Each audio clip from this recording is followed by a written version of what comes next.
I'm excited to share with you what Muslim life is like because we need to understand our friends and the people we want to share the gospel with if we're going to share it with them in a compelling way. Muslims are not like the average secular person generally, insofar as they believe in God, and they're quite often, if they're devout Muslims, trying to follow God in many avenues of their life. They're regularly remembering Him, they're praying, memorized prayers, or sometimes even occasional prayers from their heart.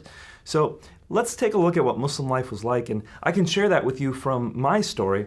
When I was a young child, my mom had taught me that I need to follow Islam to the best of my ability. And so what I had been taught was to start off the day first thing in the morning by thanking Allah for waking me up.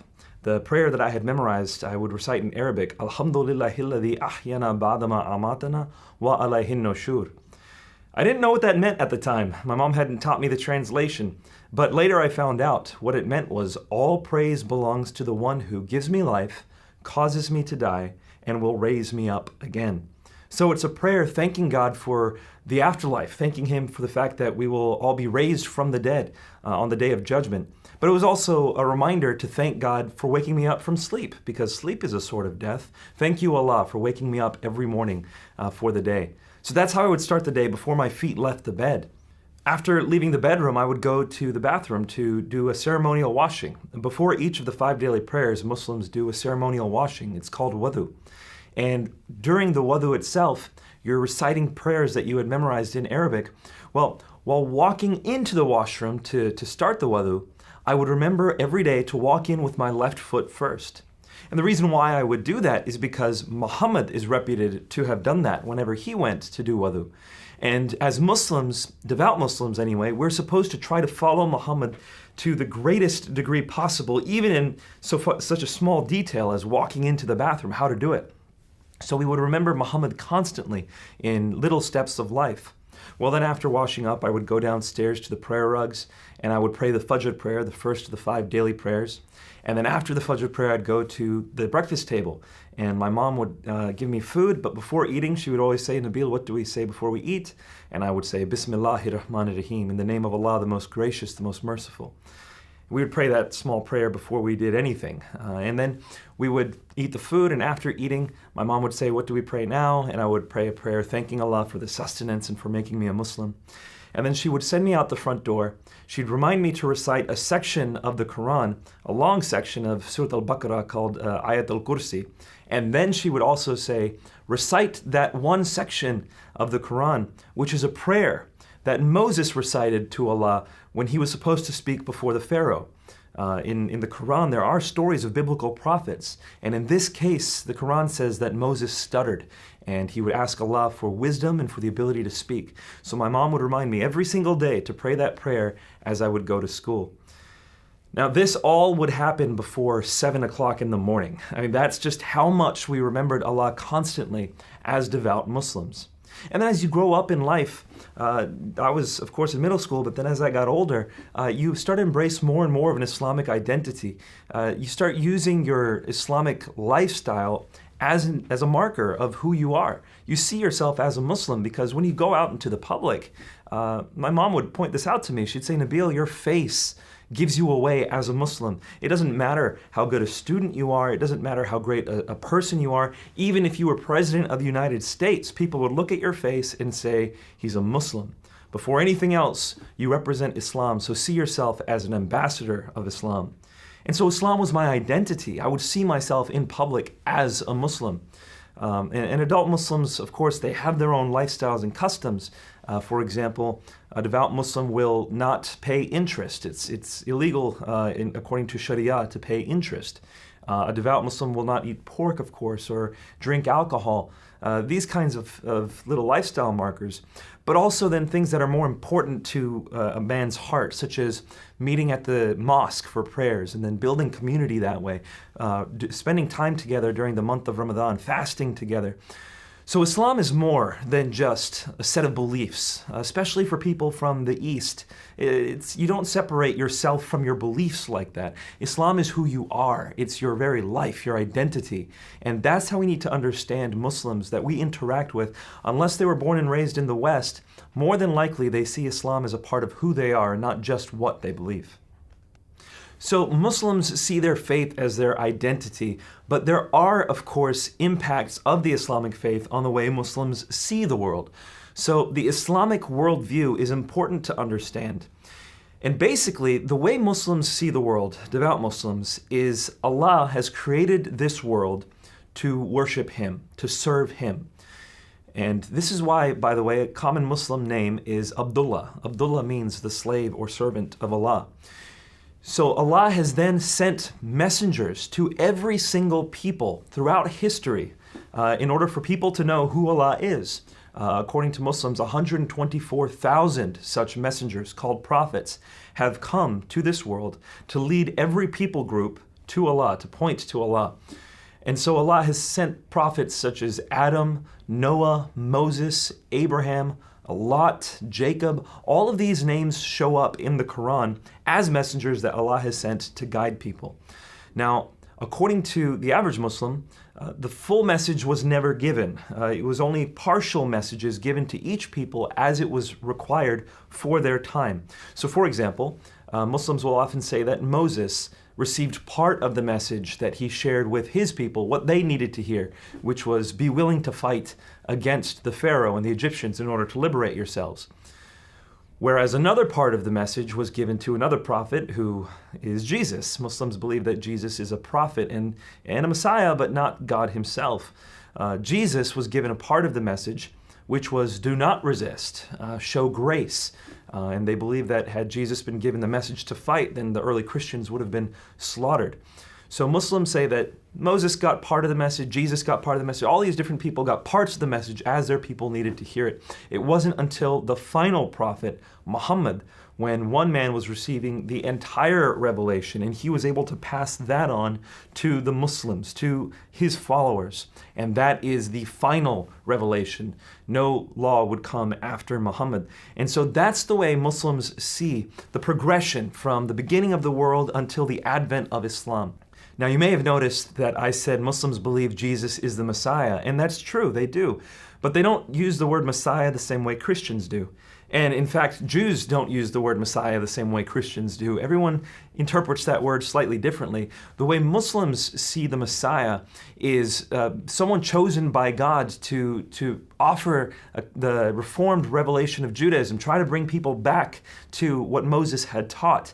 But unfortunately, Muslims believe that after Jesus was raised to heaven, and they do believe that, the followers of Jesus slowly began to abandon his message, that they turned him into a god, and by doing so committed blasphemy.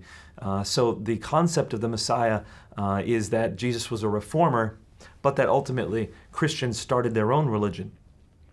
Muslims believe that all these former prophets who came were themselves Muslims. The word Muslim means one who submits. It's a form of the word Islam. Islam means submission. Muslim is one who submits.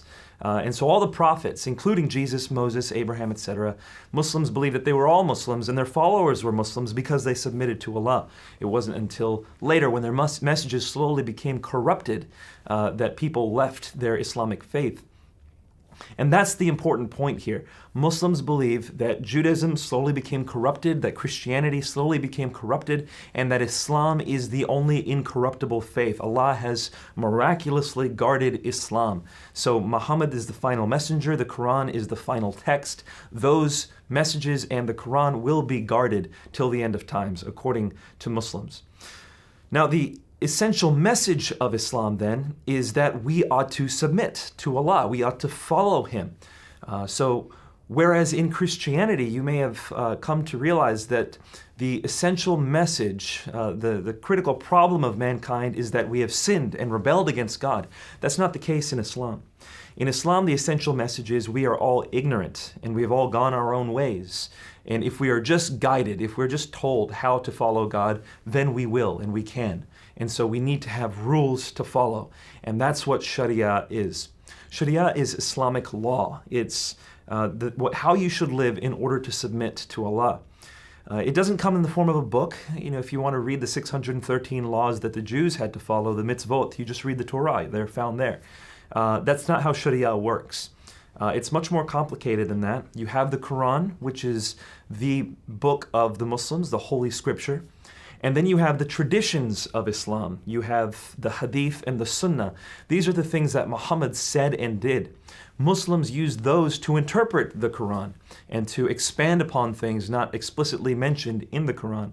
Those two are the main components of Sharia. There are two additional components of Sharia. There's the consensus of the Muslim scholars in analogical reasoning called Qiyas, but that's less important. Really what we ought to understand is Islamic law is not just derived from the Quran. It's derived from a composite of the understandings of the Quran and the Hadith. So when we understand what Sharia is, we have to then follow it. Well, how do we understand it? As Muslims, how ought we follow Sharia? Well, we don't have the training to understand it ourselves. We have to hear it from the scholars. We have to listen to our imams. We have to hear it, the precedents as they have been given from centuries past. And so Muslims generally do not themselves engage in interpreting the Hadith and the Quran. They usually receive that from their imams. This is why, by the way, there are so many different views of Islam, because people are receiving the interpretation from a wide body of Hadith literature and the Quran. And many of these Hadith, certain Muslims say, well, these are not trustworthy. Other Hadith are trustworthy. And different Muslims will disagree with them. They'll say, no, those are trustworthy and these are not. And so disagreeing on the body of canonical literature is what causes Muslims to have so many different varieties of Islam. Peaceful Islam, as we see in the West, many Muslims say Islam is a religion of peace. Well, part of the reason why they say that is because of the way they interpret the Hadith and the Quran, which Hadith they use and which verses of the Quran they interpret through those Hadith. Other Muslims, such as terrorists in the Middle East, they will interpret the violent Hadith as the ones that take precedent, and they will interpret the violent sections of the Quran as the one they ought to follow. So it's because of the way Sharia is interpreted that we have such a wide expression of Islam in the Islamic world. But at the end of the day, the basic worldview is the same. Allah wants us to submit to Him and to follow the law that He's given, Sharia. Now that we understand what Muslims believe and how they see the world, it's important to get a little bit more of an idea of how many there are and where we can find them. A Pew Forum survey indicated that in 2011, there were 2.6 million Muslims in the United States. Now that's 0.8% of the US population, just under 1%, but the percentage is projected to grow. By the year 2030, approximately 1.7% of the US population will be Muslim. That's 1 out of every 50 people.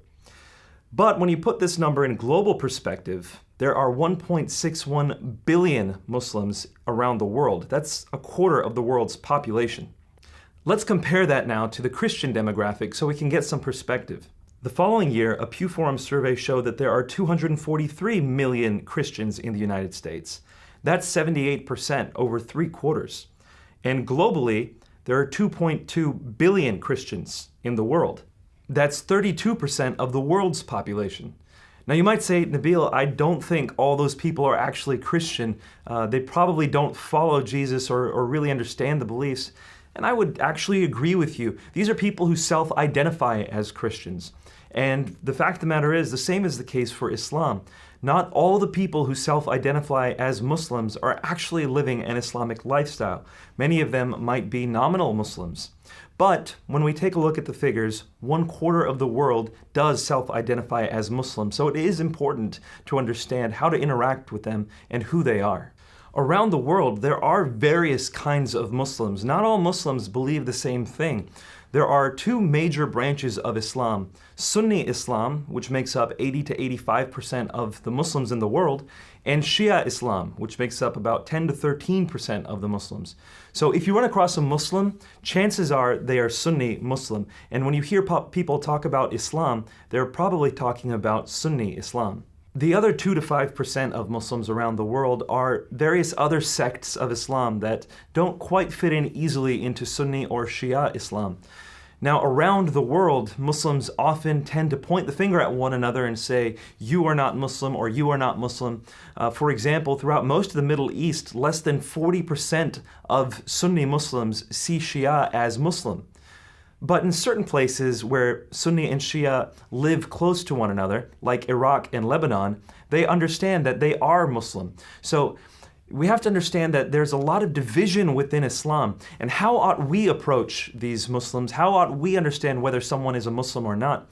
My suggestion to you is if someone follows Muhammad and declares the Shahada, this is the Islamic proclamation, La ilaha illallah Muhammad Rasulullah, there is no God but Allah and Muhammad is his messenger. If someone exclusively follows Muhammad and Allah, then they are a Muslim. That's my best indicator of how to determine whether someone is a Muslim or not without getting embroiled in their own polemics. Now, I just mentioned Iraq and Lebanon. Most people do associate Muslims with the Middle East, but it's interesting to note that the nation with the most Muslims in the world is Indonesia. And the second nation with the most Muslims in the world is Pakistan, number 3 is India, and number 4 is Bangladesh. None of these are Middle Eastern countries. And so we ought not think that Muslims just come from the Middle East. They come from all over the world. And with these different national backgrounds come lots of different cultures. Indonesian culture is different from Pakistani culture. Pakistani culture is different from Moroccan culture. So let's keep in mind that the culture for Muslims can vary tremendously. Only about 20% of Muslims come from the Middle East and North Africa, and their lifestyle, their language is quite different from, say, a Bosnian Muslim or a Turkish Muslim. So the point of all this is that there are different denominations and branches of Islam, that there are different cultures and national backgrounds for Muslims, and even considering that, there are different levels of devotion for Muslims. Some of them are very, very devout and some are completely nominal. The upshot of all this is that Muslims are individuals. When you run into a Muslim, when you meet a Muslim neighbor or friend, you have to get to know them for who they are. There's simply no way to paint everyone with the same broad brush strokes. Get to know your friends, get to know who they are and what they see about Islam, how they understand it, how they live it in their lives, so that you can interact and love them personally. A relatively new phenomenon is Muslims who are being born and raised in the West. Now, that's me myself. I was born in the United States, raised in the West, and so I see the world differently from those who are raised in the East. Now, of course, we might have the same religion. We might even be in the same family. For example, my parents were born and raised in the East. But we see the world differently because the West's culture has an impact on the way we understand things. The most prominent way in which there's a difference between East and West is what I would call, and others call as well, the honor-shame paradigm. In the East, people tend to make decisions based on honor and shame, whereas in the West, we tend to make decisions based on innocence and guilt. What do I mean by that? Well, in the West, people tend to think, is this thing right or wrong? I'm going to do what I think is right. So even if someone does something that is wrong, we tend to exculpate them if they thought it was the right thing to do. Whereas in the East, that's not the case at all. It doesn't really matter what you think is right or wrong. You should do what is socially the right thing to do, what everyone tells you is the right thing to do, what the authority tells you is the right thing to do. So for example, we see that very commonly in marriages. In the East, arranged marriages are a common phenomenon because parents, friends, aunts and uncles, grandparents, everyone thinks that you should marry a certain person. Therefore, you should marry them. It doesn't matter if you think you should marry them or not. You should marry them because everyone else thinks so. And so that's one way this is often displayed in the East. Another way is in terms of how we react to things that we think we needed to do, we felt compelled to do, but others shouldn't know about, because if they did find out, we would lose honor. It would bring shame upon our family. And so in the East, there is a great tendency to hide things. People will try to just brush things under the rug. And we've seen that a lot in the past, but also in the present with, for example, family members that have certain incapacitations, be it physical or mental. They'll often be hidden from view. When people are victims of crimes, for example, rape or sexual abuse of some kind, often that will be hidden and you won't go to therapy. Therapy would be shameful. And so those are the kinds of phenomenons that happen because of the honor-shame paradigm. People are coming from that cultural background to the United States. And so we need to understand that they often see the world differently from those raised in the West. Now, people like me, my parents were from that paradigm, so I have some of that in me, but I was raised in the West, so I have a lot of the innocent and guilt perspective driving me as well. So it helps to understand that not everyone in the world sees things the same way we do. People may actually think and process differently. It's very fascinating to get to know other people's cultures. And in fact, we shouldn't see our culture as necessarily better than theirs. If you read the Old Testament, you will find that in many cases, it was an honor-shame paradigm that was present amongst the Jews in the Old Testament. So it's not about better or worse. We ought not see ourselves as superior. Just understand that others may see the world and process matters differently, and we might have to spend some time and some effort getting to know them and understanding them before we can click the way we want to. One last thing to notice about people from the Middle East, they are often a very passionate people. And so they love hospitality, they love putting people in their homes and taking care of them and just giving them more food than they could ever hope to eat. But another thing that they're passionate about are the very things that we tend to be reserved about in the West. I remember when I was in second grade, I was asking a teacher what party she was going to vote for here in the U.S. And she looked at me and she said, "Nabeel, we do not talk about politics and religion." And I just remember thinking, really? That's all we talk about at home is politics and religion. And that's how Muslims generally are, from the Middle East anyway, and from various other Islamic cultures. People talk about what they're passionate about. And so they're expecting you to talk about what you're passionate about. And this is why I suggest to Christians that they feel free to talk about their faith, because Muslims are expecting it. And feel free to talk about politics too. Just don't be upset if other people get passionate and respond passionately. That's actually a sign of them being engaged in what you're saying. So don't be afraid. Engage in these matters. Talk about these things. But specifically, I would suggest you not be afraid to discuss apologetics with Muslims. Because Muslims, usually speaking, if they're devout and they've come from the mosque and they've heard their imams preach, they've usually heard arguments as to why Islam is true and Christianity is false. And these aren't peripheral matters to them. They are a part of their worldview. This is why they can have confidence in Islam. They are confident Muslims often because they see Christianity as blasphemous. They see the Trinity as polytheism. So I could never become a Christian. That would be polytheism. That would be blasphemy. So that's a part of the way that they respond to other religions. That's partially why they are really passionate about the Quran, because they believe the Quran is the inspired word of God. It has science in it. It has miraculous mathematical patterns. It has prophecies that came true. So these apologetic arguments form the basis of their confidence. In the West, a lot of Christians are Christian because they enjoy their relationship with Christ, and that's fine. A lot of other Christians are Christians because they were raised in a Christian home, not necessarily because of the apologetics. And so the apologetic issues often don't come up. But for Muslims, they want to discuss reasons to believe. They want to have the arguments. They want to talk about truth. And so be willing to engage in that. And that's part of the reason why in the next few sessions, we're going to cover a lot of the evidence, because we need to be able to share it with Muslims.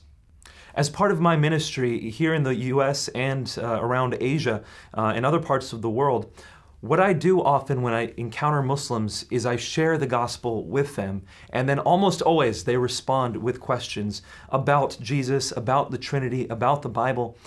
And I'm telling you this to help encourage you. Many Muslims that I have encountered, in fact, 2 just last week, after hearing the answers to some of these questions, were willing to accept the gospel. And so it does happen. It happened for me. After 3.5 years of investigating Christianity and Islam, it was then that I turned to God and asked Him to reveal Himself to me. And it was dreams and visions combined with an encounter with the God of the New Testament. It was when I opened up the Bible after all of that I finally gave my life to Christ. But in order to get to that point, I needed my friend to share answers with me, for him to be able to help me through this minefield of evidence and information. Because there is a lot of misinformation out there about the Bible. Muslims believe, for example, that the Bible's been corrupted. Muslims believe that the Trinity is 3 gods, not 1 God. And so my friend David had to walk with me through these questions over the course of many, many years. Now, he wasn't an expert, by the way. It wasn't that he knew all the answers. It was that he was willing to look up the answers when the questions came around. And that's all I'm suggesting you do. Be willing to look up answers to questions as you converse with Muslims, and that will go a long, long way. There are barriers that people have erected between them and hearing the gospel. People will say to me, Nabeel, we can't argue others into the faith. We can't argue people into the kingdom. And I would tend to agree with that. We can't. But there are barriers between them and hearing the gospel for what it is. Apologetics destroys those barriers so people can hear the gospel clearly. And at that point, it's between them and God, whether or not they will receive the gospel. But it's our task to witness. And for those of us witnessing to Muslims, it means oftentimes discussing these passionate issues of religion and apologetics. So, in sum, Muslims come from a variety of places around the world. They have a variety of beliefs, but there is a basic worldview that we can engage with. And thankfully, there's a lot in common in that worldview and ours. They believe in a God. They believe in truth. They believe in morality. They believe in heaven and hell. All we have to do is begin to show them the reliability of the gospel message, of the Bible, of the Trinity, of Jesus' death and resurrection. And we need to be conversant with them about Muhammad and the Quran. And this can happen over time. And when we do, we can level the path such that we can reach them with the truth of the gospel.